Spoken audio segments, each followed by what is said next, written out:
In Urdu, I have written Roshni ka Safar, the journey of light. Suzanna ke Hamra, with Suzanna. Khiraj Tehseen, a tribute. And I've written the names of 1 minute. Yeah. These are all the students. And these were some of the students whom I've been friendly and been sort of connected with. Sitwat Yusuf Zai, she is in the same school and well carrying a lot of the burden. Shama Haq, Muniza Hashmi, Amna Paracha. Faz Ahmed Faz's daughter. She, along with Salman Rushdie's sister, were the two difficult students. I was personally blamed for the Vietnam War. An American. All right. Then there's Amtul Mateen, Naz Wahidi, who's here. She's the only one in my class who's here. And Naz Vahidi and this group went round singing "We Shall Overcome" and all the Sergeant Pepper songs. Yes. They introduced me to the Beatles. Musarat Ahad, Rahila Ghafoor, who's now a very close friend of Suzanna's. Then there's Kausar Sadat, Nigat Asif, and Nasreen Iqbal. Yeah, that's their class. So to begin with, That was the class of '67, and I had the yearbook for the class of '67. The last word. oh, the last word, the last the word. classic. And now can we just, we'll put it away somewhere? Yeah, I'll put that. And Maria, can you come? There's in the morning. I was just inspired. You know, it's a family tradition on special occasions to write something. My older sister used to do it, and somehow I think she passed it on to me. And at breakfast, I just wrote this. Zakia, would you come too? Yeah. Aap hi aa jaye. Whoever wants to join in, please come in. 1, 2, 3.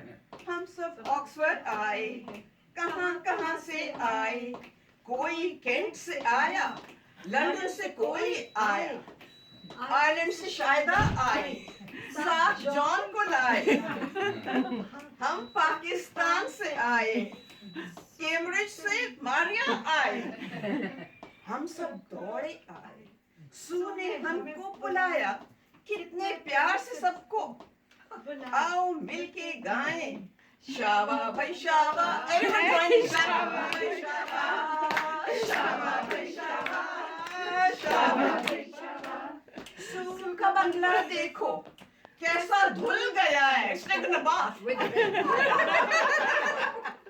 धुल के चमक रहा है, सुनो क्या कह रहा है. Welcome to all who are here.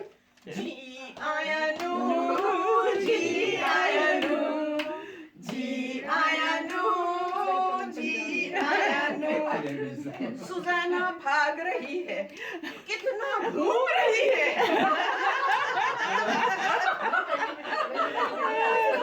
आगे सुनिए.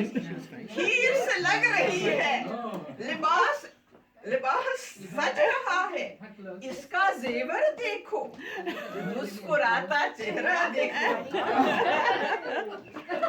पर इसका दिल तो परखो, पर इसका दिल तो परखो. हीरे जैसा है वो हीरे जैसा है, और इसके अंदर झांको, पाकिस्तान भरा है, इसके अंदर झांको, पाकिस्तान भरा है. आओ मिलके गाएं, शाबा भाई शाबा, everybody, शाबा भाई शाबा, शाबा भाई शाबा, शाबा भाई शाबा. आज खुशी का दिन है. You want to sing that? आज खुशी का दिन है, उम्मीदें नौ का दिन है, नया पाकिस्तान तुलू है, कप्तान बेहतरीन है, क्या हम खिलाड़ी तैयार हैं इसको मैच जिताने के लिए. इसको मैच जिताने, ये मैच हमारा है जी, ये मैच हमारा, जीत हमारी है जी. जो हम मिल के खेलें, जो हम मिल के खेलें, हाथ पकड़ के खेलें, हिलाली रंग. Zakia, will you tell us what the hilali rang is? Hilali The colours of the rang is, culture. the colour of the flag, and it has two colors, green and white. The smaller portion is white, the larger one is green. And the smaller represents the minorities in Pakistan, all minorities. And then, of course, the green represents the Muslims.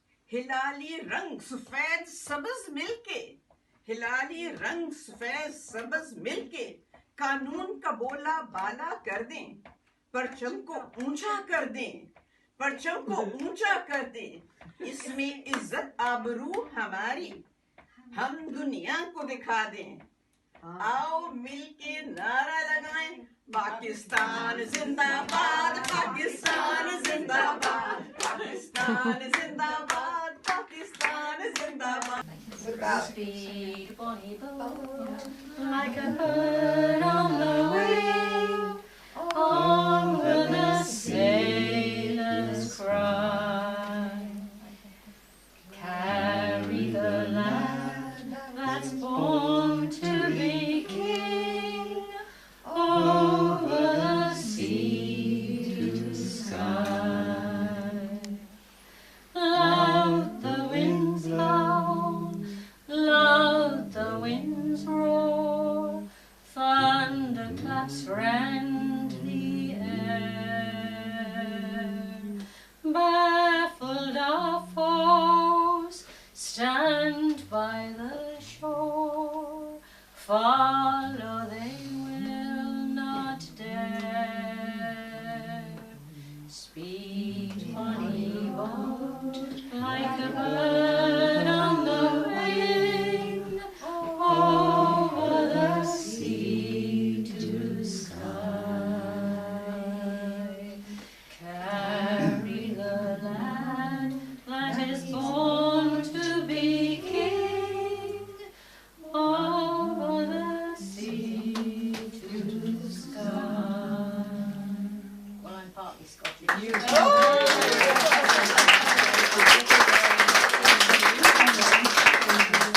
It's one of my favorite poems by Maya Angelou. It's called Still I Rise.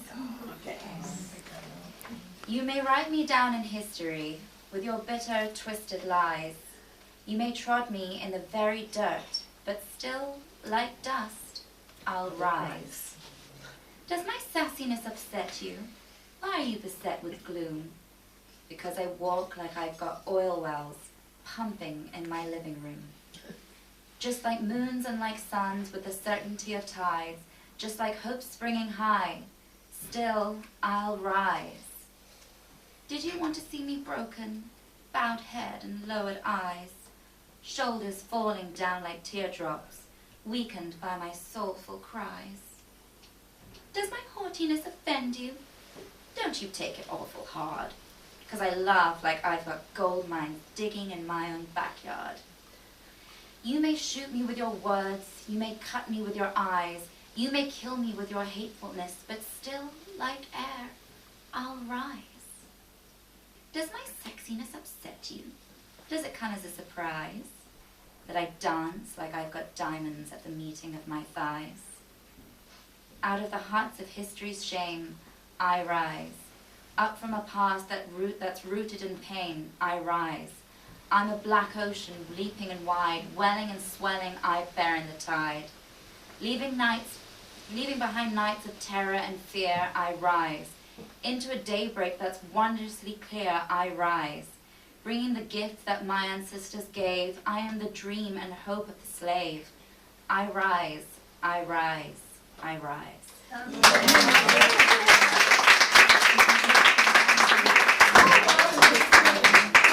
I felt most alien in my life when I went to Pakistan. I went to my wife's province, which is Punjab, and I'm not from Punjab. And one day my wife was not at home, and there was a lady who came and started speaking to me in a language I didn't understand. I thought she was trying to sell me a cow. And anyway, in panic, I rang my wife and said, somebody is trying to sell me a car. So what do I do What now? language was that? Okay. She speaks Punjabi. And you I speak? speak Urdu. Oh, I'm okay. from Karachi. You're from Karachi, yeah. And you're from Lahore? I'm from Lahore. Oh, okay, great.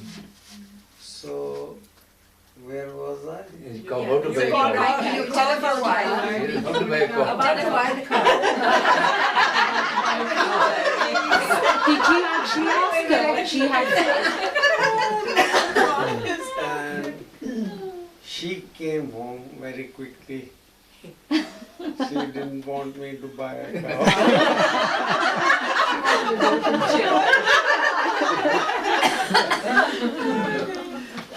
I bet she regrets it now. So how did you resolve this predicament he was in?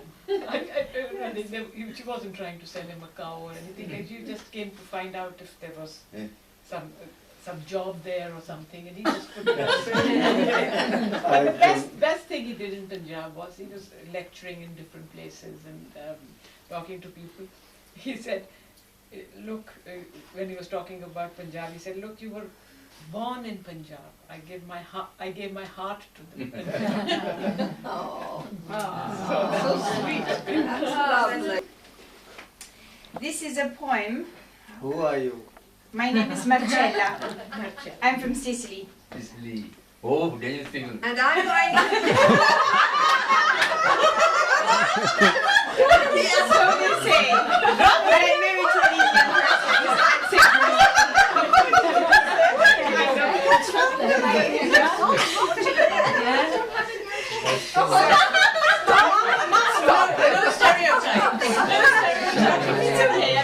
I'm sure you are. It doesn't bother me. Okay, no. So this poem is called L'Infinito, and it's by a gentleman called Giacomo Leopardi, which was written in 1819. And it's a product of Leopardi's yearning to travel beyond his restricted hometown of Recanati in Tuscany and experience more of the world which he had studied. It is widely known within Italy. So I'll read it first in Italian, and hopefully nobody will understand it.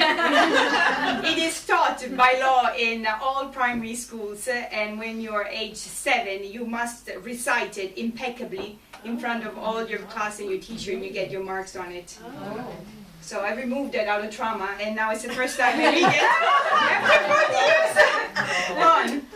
So, it goes like this in Italian. Sempre caro mi fu quest'ermo colle e questa siepe che da tanta parte dall'ultimo orizzonte il guardo esclude. Ma sedendo e mirando interminati spazi di là da quella e sovrumani silenzi e profondissima quiete, io nel pensier mi fingo, ove per poco il cor non si spaura.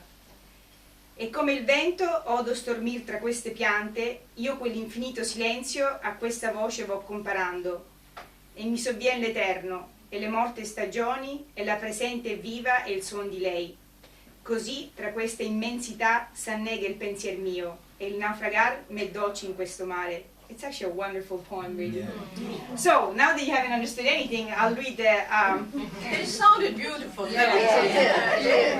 I'll read the sonnet translation, which is nice. Yeah. And as we heard before, something does get lost in translation, but there you go. This is as good as it gets. I've always loved this solitary hill.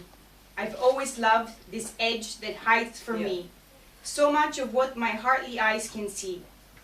For as I sit and gaze, all calm and still, I conjure up my thoughts. My mind I fill with distances that stretch out boundlessly, and silences that somehow cannot be heard by my heart, which feels a sudden chill. It seems these rustling leaves, this silence vast, blend into one. Eternity draws nigh. The present sounds and seasons, those long past, become one sea of endless lives and deaths. My thought is drowned, and yet it does not die. it plunges into sweet, refreshing depths.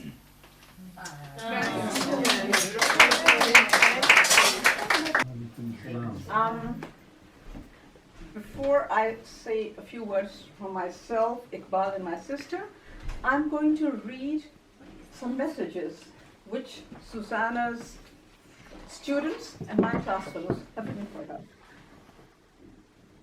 Sidwat Ahmed is a very dear friend of mine as well.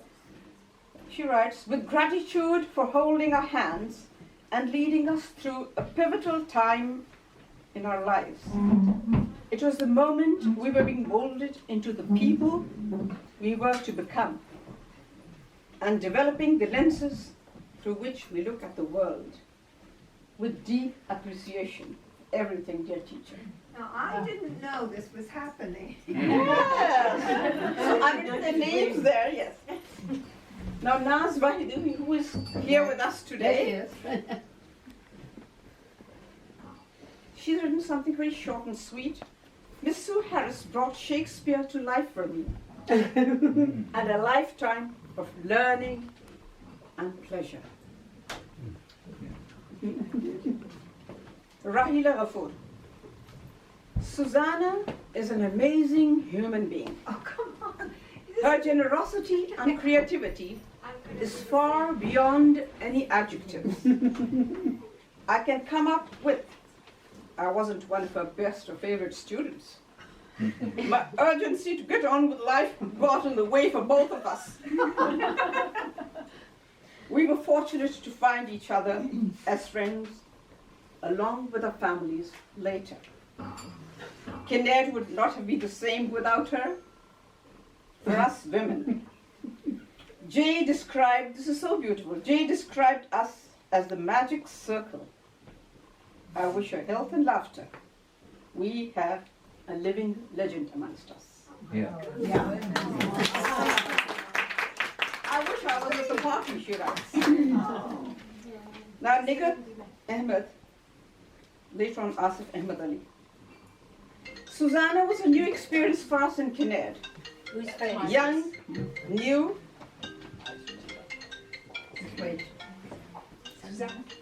young, new, and so inspirational. We loved her and her classes, and she is one of the best literature teachers ever. She goes on to write, I encourage my daughter Nazli to join after her graduation, to join her A-level classes for English at Lacasse. Suzanna had such a passion for her subject and conceptual clarity, which she passed on to her students. And after attending Suzanna's classes, Nazli topped in the English Literature Master's exam with an A grade. Oh. That was Nazli's work. Nazli, in 1 year, did her A levels and got an A. In 1 year. It's almost unbelievable. I mean, and that wasn't me, that was her. Well, this is what Nigar wrote, and I think it's absolutely true, I'm sure. Of course, Nazli is right too. Shama Salim, you opened a window in my mind, a curiosity mixed with sensitivity, which I feel has given me strength in life. Wow. Azra Khan, Suzanna dear, I remember you fondly. You taught us to read, enjoy, and understand the written word. You opened up great horizons for us with your passion for literature, with love and fond memories. Now I come to my tribute. Iqbal, myself, and Zakia are deeply moved and overwhelmed with this huge honor you've given us. Words fail me. Look at this fantastic afternoon, and with such wonderful guests. Your warmth, love, and proverbial hospitality is boundless. Thank you, Suzanna dear, and thank you to each one of you who've come from so far. Shada's come from Ireland, somebody's come from Yorkshire, London, Kent, from all over. Thank you, all of us. Now, flashbacks to college. Suzanna and my class arrived in Kinnaird almost at the same time. What a coincidence. After the strict discipline at the convent school, the freedom of college was heady, to say the least. It had students like me with real naughty, delinquent behavior. Bunking classes after roll call, playing pranks on simple souls like Miss Patrickson in our religion and life classes with Nazi. You know?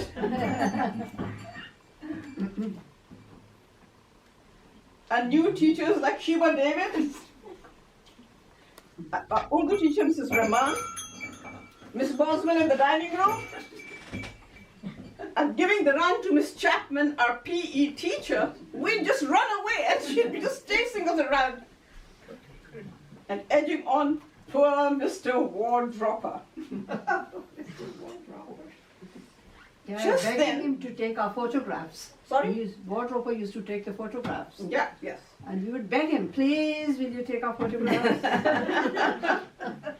Just then, lo and behold, a young, pretty American teacher arrives who is earmarked to be our English literature teacher. We just couldn't assess what boundaries to cross with her. We were totally nonplussed. Susanna was vibrant, friendly, passionate, so keen to discover us, Pakistanis, our culture, Kinnaird, but a no-nonsense person. A different ball game altogether, I can tell you. In class, she'd engage us in such a way that before we knew, the period was over. Her passionate, energetic style absorbed us totally. She would keep questioning us, keeping us on the hook. She developed our worldview, our skills, clarified concepts, and ignited the love of literature. Nasreen Through her entire also seemed to have taught exaggeration. Maybe it's not from you the way you exaggerate when you talk about us, Susanna. Melodrama. All right. Through her interactions, now this is it. Through her interactions, inside and outside class, she educated and connected with us personally, which was really needed and cherished, especially those who were in the hostel. She gave us an emotional embrace, which is always comforting. She taught us. You know how we wear rose-colored glasses when we look back at our youth? Yes, why not? Isn't that wonderful? Yes. She taught us to decode challenges of life, to live in the moment, and enjoy and appreciate the fullness of life, which we've done today again. She opened our eyes to the world beyond, and she valued human relationships and nurtured them. This wonderful gathering here of beautiful people, wonderful humankind, is an adequate proof of how she continues to enrich us all with her love, hospitality, and generosity, heart and spirit. She's a treasured friend, always, but she'll always remain my teacher too. Yeah. Now you must stop, Nasreen. My sister, of Zakia and mine, I wish this were and now a family friend. We're all true. Yeah. Now, the thing She is is- immeasurably superior in every way. Thank you, Suzanna. Thank you.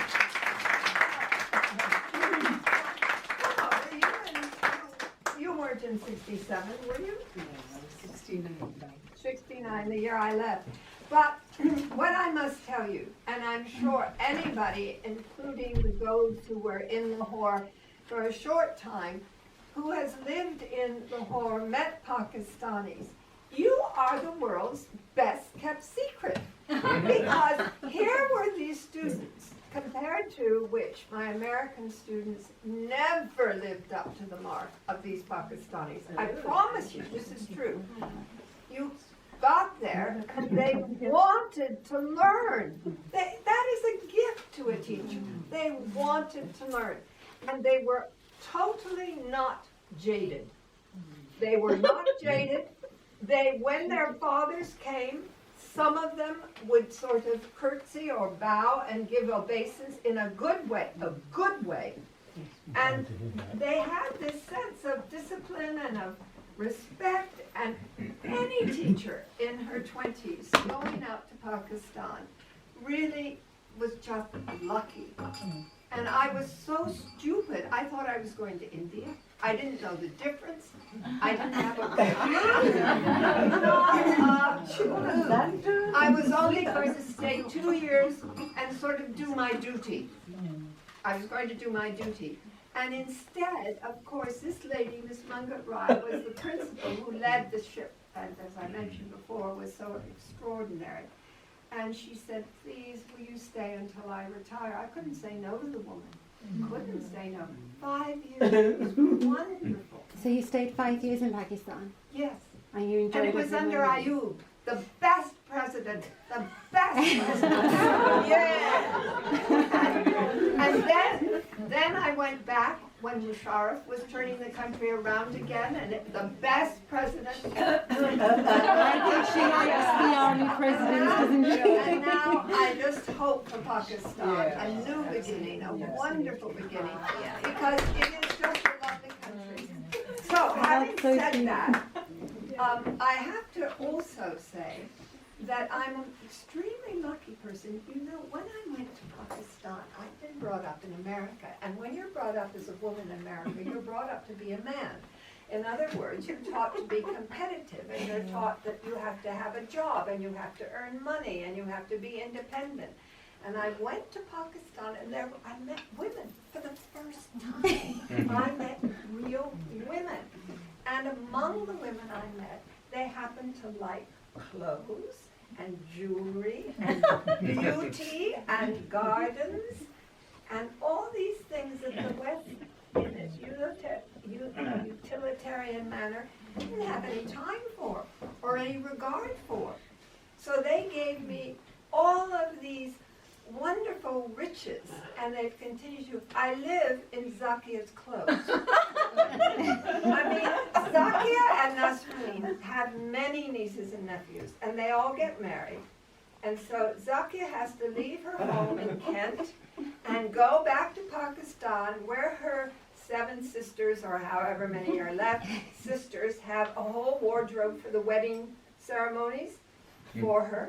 So she puts her old clothes in a suitcase, brings them back, and when she comes to see me, there is a suitcase of new clothes for me.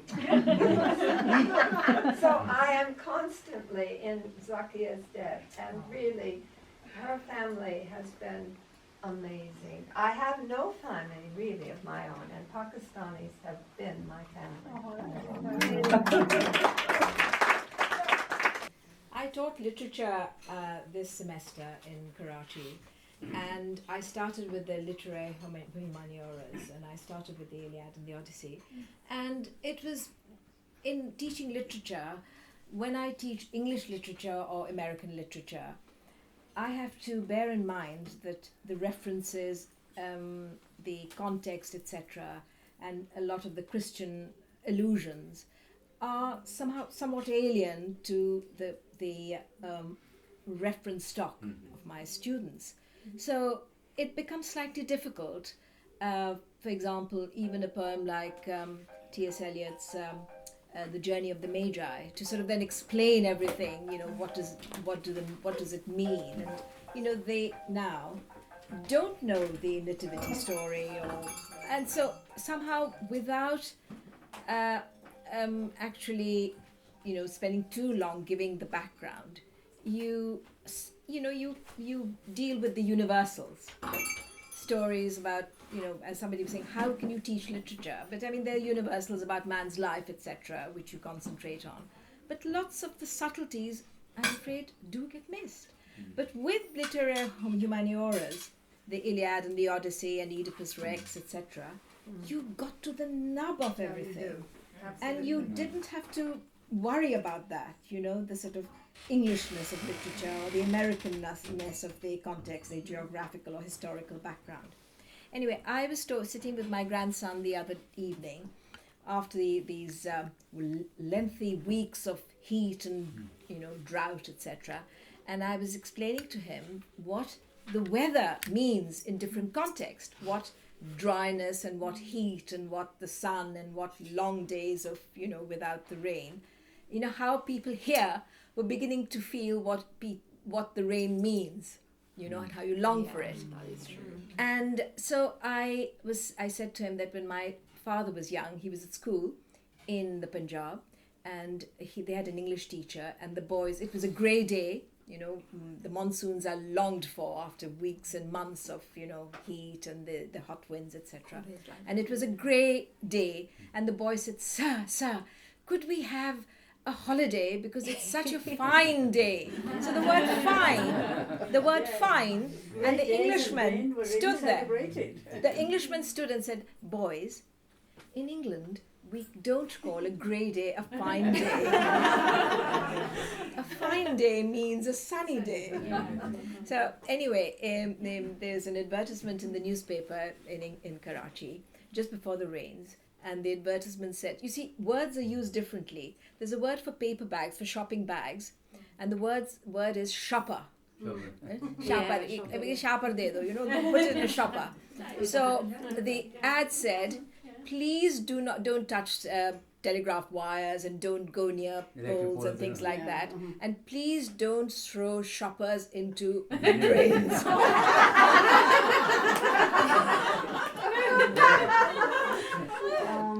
Let me see. We talked about Suzanna instilling some sort of love of literature. So what I'm going to say is a poem which has nothing to do with Suzanna or anyone, but it stems from that initial seed, I suppose. Because we are predominantly women here, I thought I would read a poem from the point of view of a man. In other words, I would attempt to bat from the opposition, if that is acceptable. It's a small poem, and we can call it a love poem if you wish, but then everything is a love poem. Anyway, it is a poem by Thomas Hardy, written in his declining years. You probably know it. I'm sure many of you do, but anyway, it starts like this. Oh, it's a small poem. You did not come, and marching time drew on and wore me numb. Yet less for loss of your dear presence there than that I thus found lacking in your make, that high compassion which can overbear, reluctance for pure loving kindness' sake. You love not me, and love alone can lend you loyalty. I know and knew it, but unto the store of human deeds divine in all but name. Was it not worth a little hour or more to add yet this, once you, a woman, came to soothe a time-torn man, even though it be you love not me?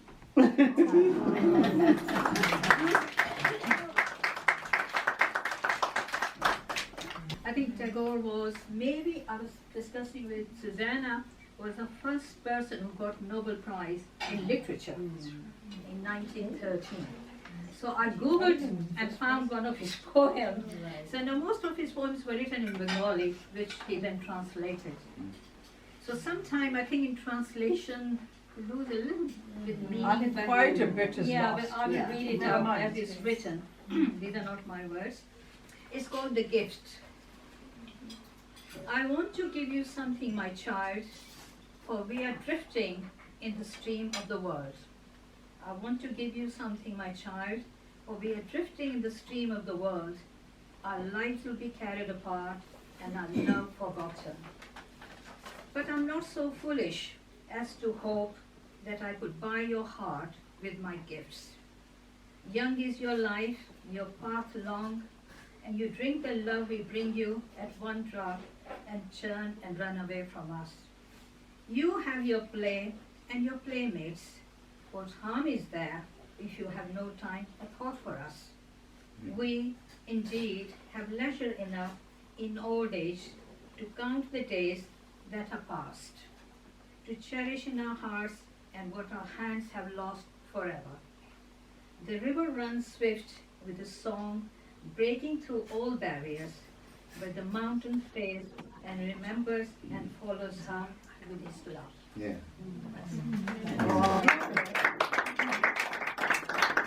I know we all complain about the mobile phones and WhatsApp and all this sort of thing. But I tell you this time what I'm going to read.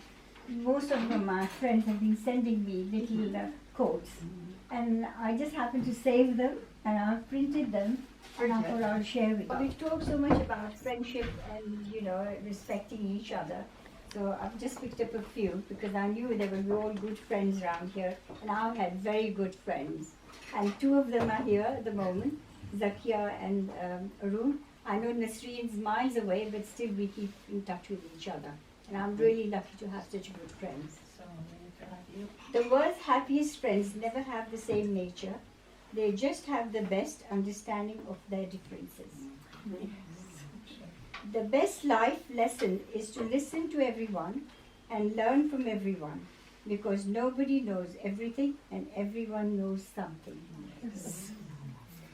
People don't always need advice. Sometimes all they need is a hand to hold, an ear to listen, and a heart to understand. And I'm very glad that I've got such good friends like that. The quote of the day: most of the problems in life come because of two reasons. We act without thinking, and we keep thinking without acting. Thank you very much. So this morning, I was told, before we set off, that I had to recite a poem. And so I looked at a few poems, and I happened to have a book by Philip Larkin, a collection of his poems with me. And 2 years ago, I learnt an Arundel tune, not too well, so it was even harder to pick up once again. But over the last few hours, I've tried to learn it once again, and it's a very sentimental poem about how time. But describe Not what too it many means, things survive like in time. The effigy And in a picture. sometimes things that weren't meant. Sometimes time can also disfigure things and make them not what they meant to be. They were meant to be. But I'll try my best to recite it, Okay. and I may need a few prompts, which I have. Side by side, an Arundel tomb by Philip Larkin. Side by side, their faces blurred, an Earl and Countess lie in stone, their proper habits vaguely shown, as jointed armour, stiffened pleat, and that faint hint of the absurd, the little dogs under their feet. Such plainness of the pre-Baroque hardly involves the eye, until still clasped empty in the other, and one sees with a sharp, tender shock. His hand withdrawn, holding her hand. They would not think to lie so long. Such faithfulness in effigy was just a detail friends would see. A sculptor's sweet commission grace, thrown off in helping to prolong the Latin names around the base. They would not guess how early in their supine stationary voyage the air would change to soundless damage, turn the old tenantry away. How soon succeeding eyes begin to look, not read, rigidly they. Persisted, linked through lengths and breadths of time, snow fell undated, light each summer throngs the glass. A bright litter of bird calls strewed the same bone-riddled ground, and up the paths the endless altered people came, washing at their identity, now helpless in the hollow of an unarmorial age. a trough of smoke and slow suspended skeins. Above their scrap of history, only an attitude remains. Time has transfigured them into untruth. The stone fidelity they hardly meant has come to be. And to prove, has come to be their final blazon. And to prove our almost instinct, almost true, what will survive of us is love.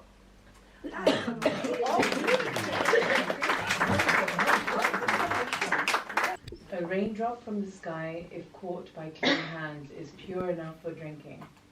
If it falls in the gutter, its value drops so much that it can't be used even for washing your feet. If it falls on a hot surface, it will evaporate.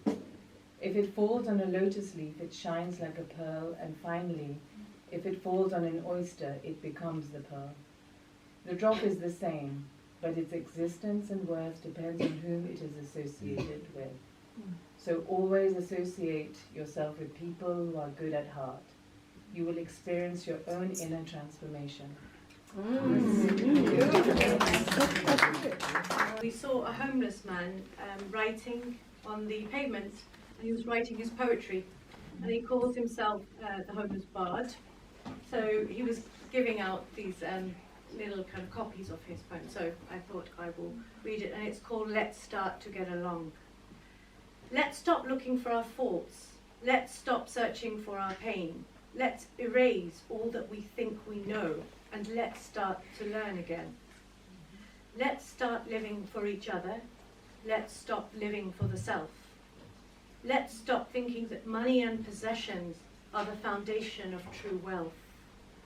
Let's start to listen to our mother and to love our father dear, to renew our harmony with nature and to live and love without fear. Let's get rid of toy guns and knives, have no heroes and no villains, so that children will not play at being killed and to be killing. Let's stop trying to be stronger, to take advantage of the weak. Let's start to listen to each other, to realize the truth and meaning that we seek. Let's start to make a true difference each and every day, to know the feeling of true and purest love that will never go away. Let's start to accept each other and throw out each other's rights and wrongs. Let's start to love each other and let's start to get along.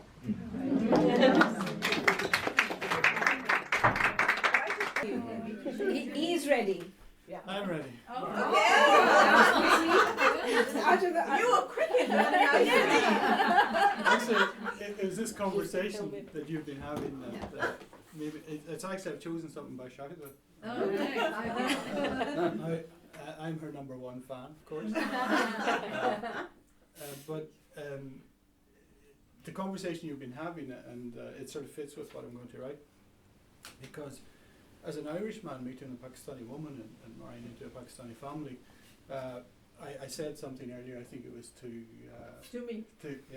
To Nasreen about sometimes I felt more welcome among the Jews and the Pakistani family than I did among my own Irish family. The Jews and Irishmen are very little combination. I married a Jew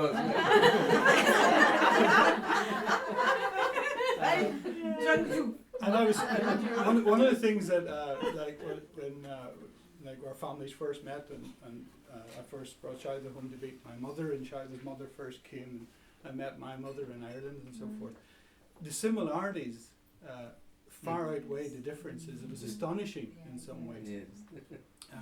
Because I'd grown up in a small village and Shiloh had grown up in a small village in Pakistan. And my mother used to carry water from the well. My mother used to wash her clothes outside in the big pot and then put them through the mangle, as some of you would remember and stuff.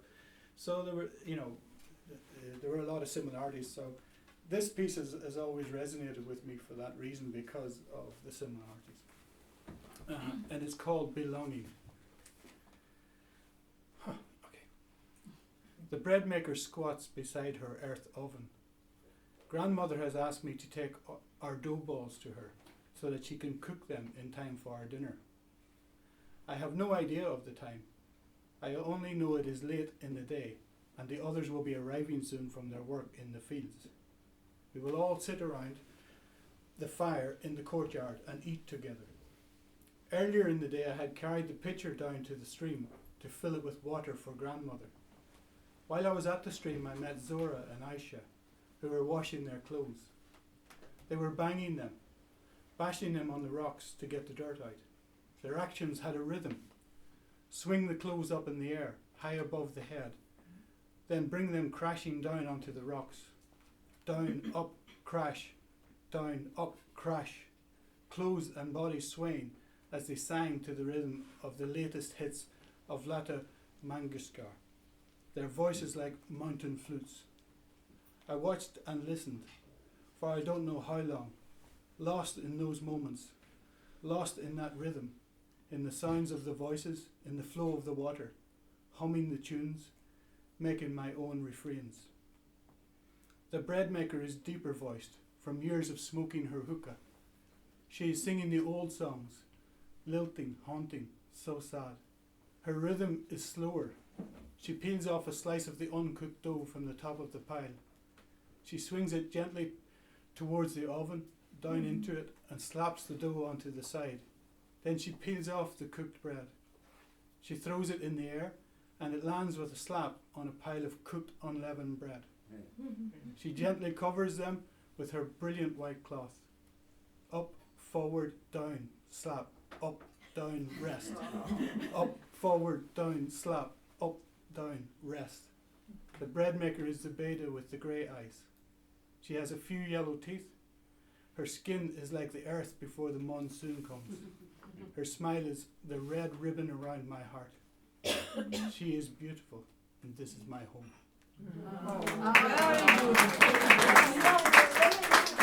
Well, we did have a very happy holiday in Venice With Jay and Suzanna. with Jay and Suzanna, and we lived in Signora Abisi's bed and breakfast, which occupied a small part of a very grand palace. To go into it, you went down a narrow alleyway and through a small door, and then you crossed the wonderful place where the gondolas would have come into the palace and up into her little flat above. And it was bed and breakfast was one small glass of very thick, strong coffee. Which, And that was it. And a dry biscuit, if you were lucky. Oh, really? Oh, I'd forgotten it. And we had a lovely time, I recall. And Venice is a very bewitching city. Was a very bewitching city, yes, I agree. And I've always rather admired the way they governed themselves. They were a tough bunch, but they had some aspects that we could, in this country, perhaps learn from again. I have a book here by John Julius Norwich, that I'm sure you know. He died, unfortunately, earlier this year. He wrote a lot, but amongst one of the more light-hearted things he wrote was a thing called Christmas Crackers. Yes. Some of you might have read them. They were quotes from various newspapers and journals, which were pretty ludicrous. And I think it was the Daily Telegraph, no, it was the Times, writing about him when he died, quoted from one.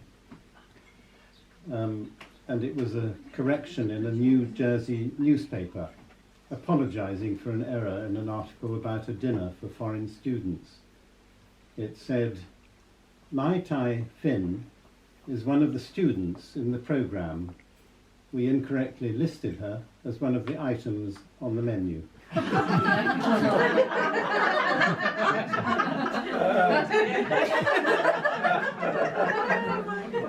So that was his humour. Well, not his humour, it was the absurdity of the writers of articles and their whole books of it. Well, if you will really not fall asleep with boredom, I will read a little bit from his History of Venice. And this is set in the late 990s. So you know, they were getting well established in their independent life as a quite a fierce little group of people. They had made a mistake in the Doge that they had appointed, and later on they got the most complicated system for electing Doges. So one group elected other people, and elected other people who elected the Doge. So it was quite impossible for corruption to take place or anything. It wasn't quite as complicated as that. I can see that you probably know in more detail. They had a rotten Doge. He was influenced by the grandees around him, and he was probably corrupt. And things were looking down for Venice. So they decided they had to get rid of him, which they did. They didn't kill him. They did kill some Doges. They were tough guys. You know. We're tough guys, aren't we? Boys? Anyway, desperately now, Venice needed a strong hand to guide her, to weld her again into a nation, to restore her self-confidence and her self-respect. And she found it. Old Pietro Orseolo, when he had fled from family and responsibilities 13 years before, had left behind him, he had been a Doge, had left behind him a young son, also called Pietro. And it was this son, still only 30 years old, that the Venetians acclaimed in 991 as their new ruler. They could not have made a better choice. Statesman, warrior, and diplomatist of genius, Pietro Orseolo II towers above the other Doges of his day, like a giant among pygmies. And from the outset, his subjects seem to have recognized his greatness. With his accession, the feuding that had so long poisoned civilized life stopped as suddenly as if it had never happened. It was as though the Venetians had grown up once again into an adult, responsible and gifted people, and now stood ready to follow him on the road to glory. But for Venice, glory meant trade. And the first task of Pietro Orseolo as Doge was to restore friendly and mutually advantageous trading relations with the two empires. Within a year, he had negotiated with Basil II in Constantinople commercial terms more favourable than any that Venice had previously enjoyed. An imperial crucible, dated March 992, undertook to admit bona fide Venetian goods, though not those from other sources carried on Venetian ships, at tariffs far lower than those imposed on foreign merchandise in general. Almost as important, Venetian merchants in Constantinople were henceforth to be directly subject to the Grand Locothete, a high palace official roughly comparable to the Minister of Finance. This spared them the delays and frustrations for which Byzantine bureaucracy was famous, and virtually assured them the ear in emergencies of the emperor himself. In return, the Venetian fleet was to be kept ready to transport imperial troops at short notice wherever they might be needed. He also had an agreement with the Emperor of the West, the Holy Roman Emperor. I will stop there, but does it sound familiar? Does it sound familiar and current? Yes. Yes. Absolutely. Absolutely. Of course, a lot of you, if you live here, can go back to Pakistan and avoid the terrors that we're going to be open to. We have more than two rich and interesting people to do deals with for our trade, if we're to survive. We have, I suppose, four. We have Europe itself, we have China, we have the United States, and we have, of course, India and Pakistan, which I assume are together. Thank you, Sharon.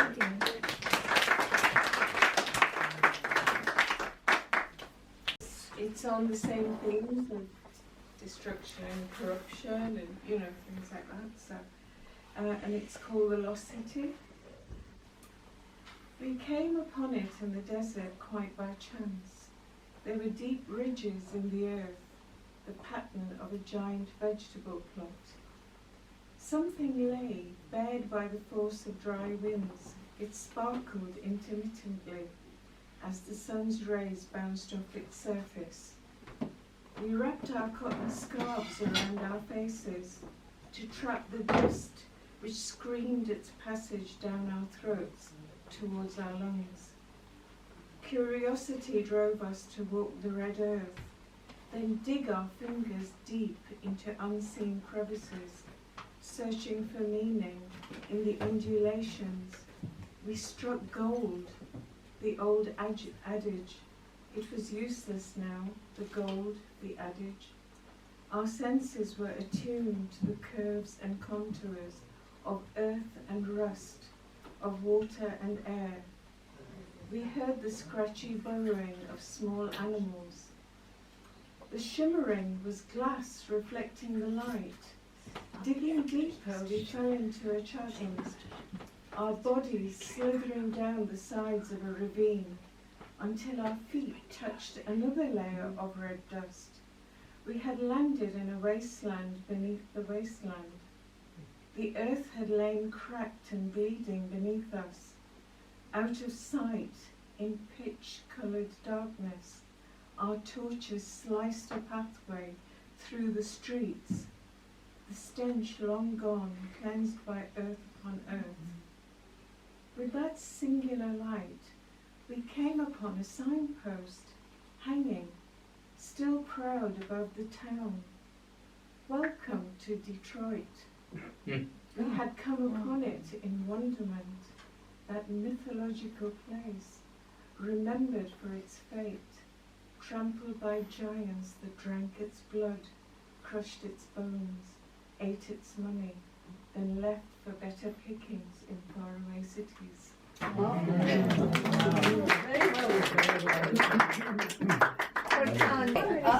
So I'm going to read something which isn't what Suzanna wanted me to read. It's very short. It's a poem.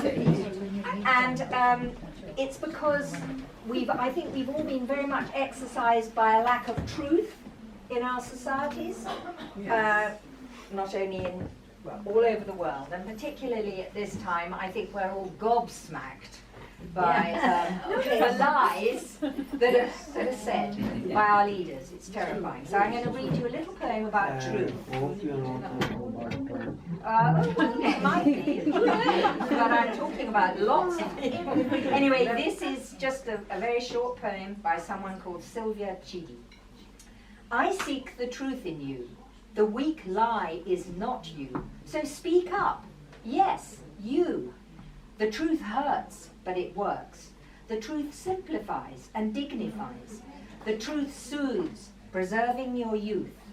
I ask the truth of you. Cry now, take a tissue. So speak up. Yes, you. The truth signifies and modifies. The truth is within, and the best way to begin. The truth is a good start, especially for sweethearts. I need the truth of you. Simply choose your venue, so speak up. Yes, you. The truth, to any degree, is a starting point to be free. Just like 1 and 2 makes 3. So speak up if you agree.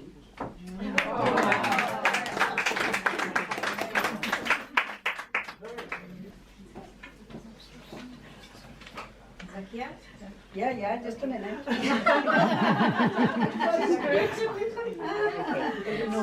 Zakia has an extension to her limbs. It's in the form of a little rectangular flat.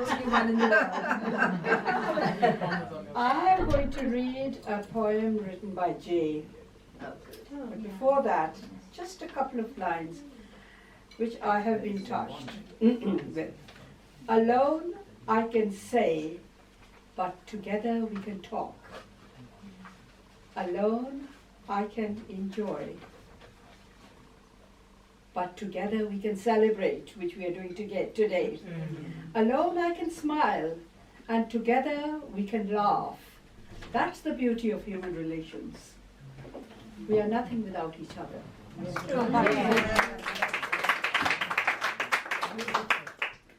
Okay, now this is Jay's poem. I have watched Nahid Siddiqui perform in Lahore a couple of times, and I have always been impressed by her dances. This is what Jay wrote about Nahid Siddiqui's performance. She was a classical dancer. Nahid Siddiqui dances in the dark. The Mughal centuries conspire again, cast off the museum pallor as fine print takes on the trance of soul and drum. Throw back and forth until her hands convince. She was very good with her hand movements and her finger movements. Throw back and forth until her hands convince the air to weave a shimmer and spark. 11 candles shed their glow about. Court dresses reflects 11 points of light. The rhythms inter-echo with her face, embroidered on our hearing and our sight. Even when the power in the grid returns, and there is no one left to wait, what she has hidden with us leaves its trace. Nahid Siddiqui dances in the night. This was by Jane. Lovely. Beautiful, beautiful poem, I feel. And it's by Oscar Wilde, and it's called Her Voice. The wild bee reels from bough to bough, with his furry coat and his gauzy wing, now in a lily cup, and now setting a jacinth bell a-swing in his wandering. Sit closer, love. It was here, I trow, I made that vow, swore that 2 lives should be like one, as long as the seagull loved the sea, as long as the sunflower sought the sun. It shall be, I said, for eternity twixt you and me. Dear friend, those times are over and done. Love's web is spun. Look upward, where the poplar trees sway and sway in the summer air. Here in the valley, never a breeze scatters the thistledown, but there great winds blow fair from the mighty, murmuring, mystical seas and the wave-lashed leas. Look upward, where the white gull screams. What does it see that we do not see? Is that a star, or the lamp that gleams on some outward voyaging argosy? Ah, can it be we have lived our lives in a land of dreams? How sad it seems. Sweet, there is nothing left to say but this, that love is never lost. Keen winter stabs the breasts of May, whose crimson roses burst his frost. Ships tempest-tossed will find a harbour in some bay, and so we may. And there is nothing left to do but to kiss once again and part. Nay, there is nothing we should rue. I have my beauty, you your art. Nay, do not start. One world was not enough for 2 like me and you.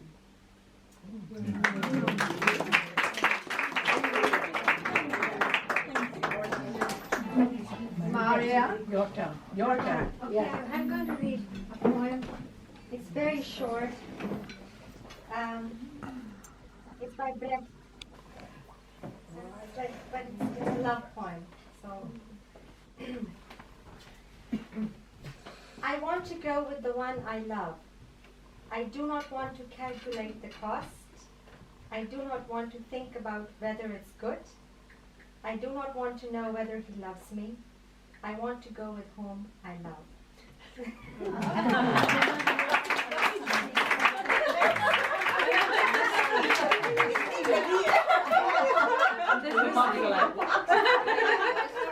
I can read it in German, so you should. Yeah, Who speaks German knows German. Sonia And saying, you know? Sonia saying it's to the point. That's what. Yeah. You like the song? You like the song, yeah? Okay. Ich will mitgehen, denn ich liebe. Ich will mit ausrechnen, was es kostet. Ich will nicht nachdenken, ob es gut ist. Ich will nicht wissen, ob mich liebt. Ich will mitgehen, denn ich liebe.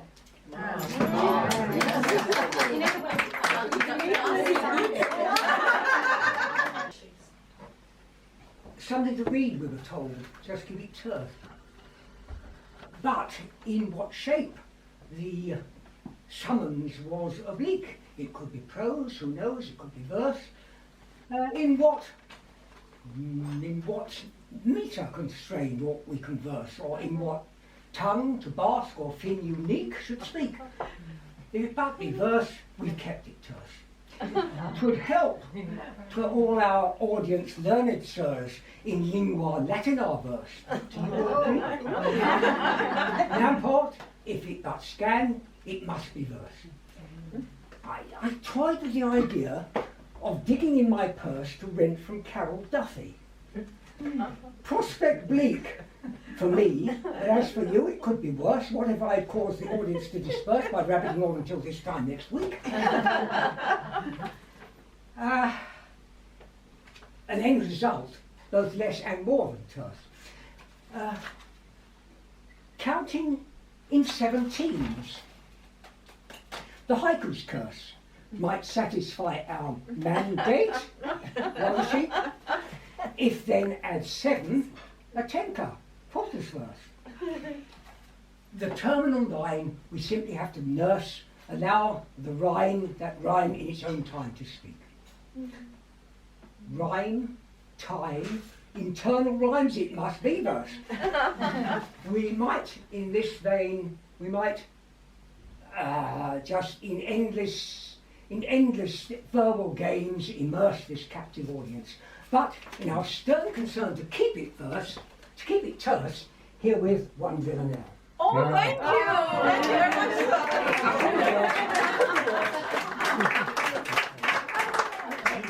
But I was minded of Kennedy, who was our president when I was just finishing college and was talking about the Peace Corps, which is one of the factors, along with my desire to be a giving Christian and to go out to developing countries and to try to serve in some way.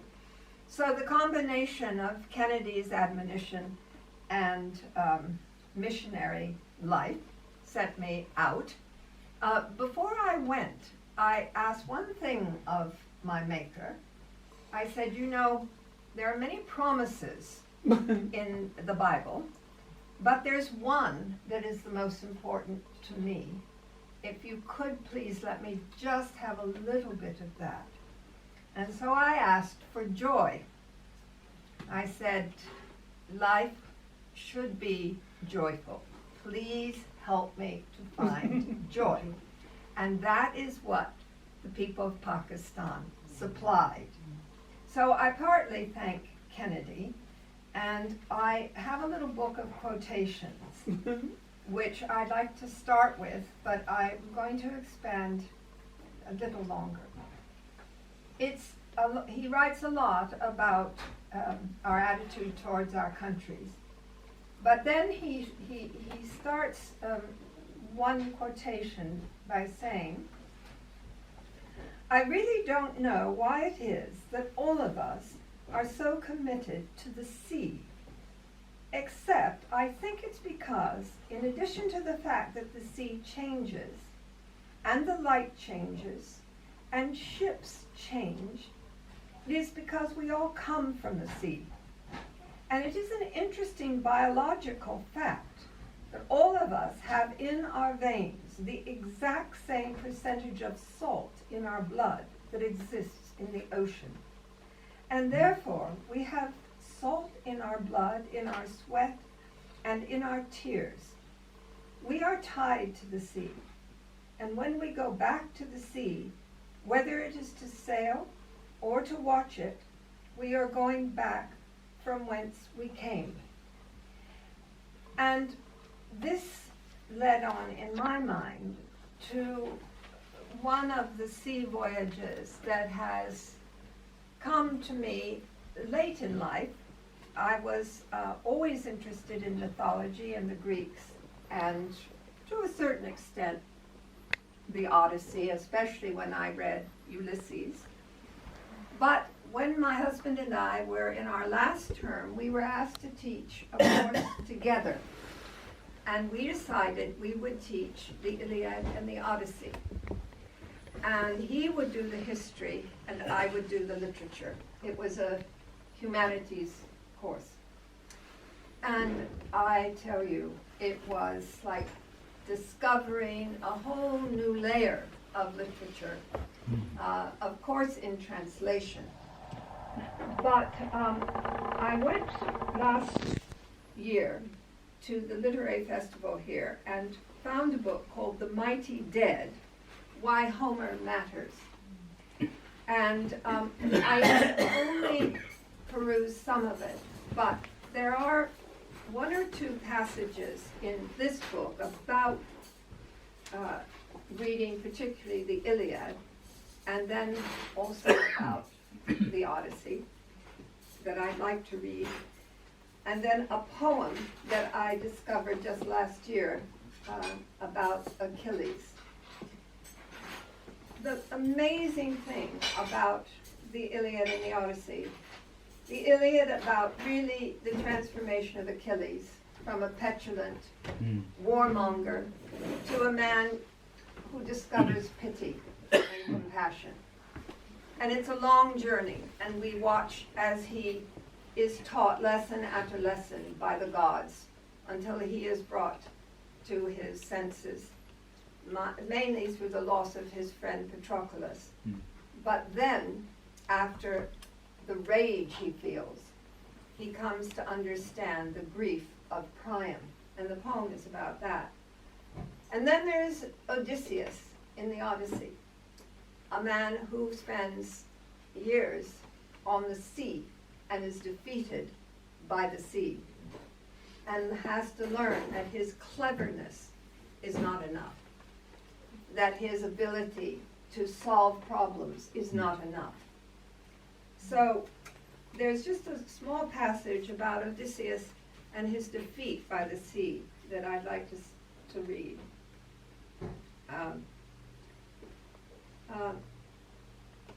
Here, in virtually literal translation, is what Homer says as Odysseus emerges from the surf. He then bent both knees, and his strong hands and arms, for sea had killed his heart, swollen all his flesh, while sea oozed much up through mouth and nostrils. He then, breathless and speechless, lay, scarcely capable. Terrible weariness came to him. The Greek word that Chapman translated in "the sea had soaked his heart through," the phrase which Keats loves so much, in "degmeto," which means overpowered or tamed. It comes from a verb, damazo, of immensely ancient lineage, its roots spoken in the steppelands of Eurasia at least 6,000 years ago, used to describe the breaking in of animals, and later the bending of metal to your desires and needs. It is essentially the same word as tame in English, or dame in Latin, the word for reduction, to kill in a fight, to domesticate and dominate. But in the Iliad, it also appears as a word for seduction, even the rape of girls, young girls, enemies, heifers, and wives are referred to in Homer by words that come from the same stem. So Odysseus here is tamed and unmanned by the sea. The sea has done for him. As a hero reduced to the condition of a heifer, his heroic willpower temporarily overcome, he is no better than a corpse, bloated, destroyed, owned, possessed, and dominated. This passage is one which lies behind the wonderful poem by Keats on first reading Chapman's Homer, which I recommend. I won't try to read it now. The great adventure that he compares it to, as if discovering a new world, and it sets him forth on his poetic career.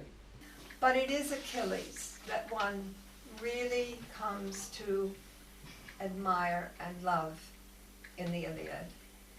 His childish, temperamental, sulking in the camp, his being refusing to fight because the girl he wanted, Briseis, has been taken by Agamemnon, and so he decides to just go and sulk. And we watch as through the Iliad's chapters he learns to be human. So he has to be brought very low and then discover his humanity. And then at the end of the Iliad, after Hector is dead because of Achilles, and the father of Hector, King Priam, is waiting in his camp, hoping that the body will be returned. Priam himself, the king of Troy, sets out as an old man and walks across the no-man land between the two camps at night to beg from Achilles to return the body. And this is the poem that the Irish poet Michael Longley has written called Cease Fire. Put in mind of his own father and moved to tears, Achilles took him by the hand and pushed the old king gently away. But Priam curled up at his feet and wept with him until their sadness filled the building. Taking Hector's corpse into his own hands, Achilles made sure it was washed, and for the old king's sake laid out in uniform, ready for Priam to carry, wrapped like a present, home to Troy at daybreak. When they had eaten together, it pleased them both to stare at each other's beauty as lovers might.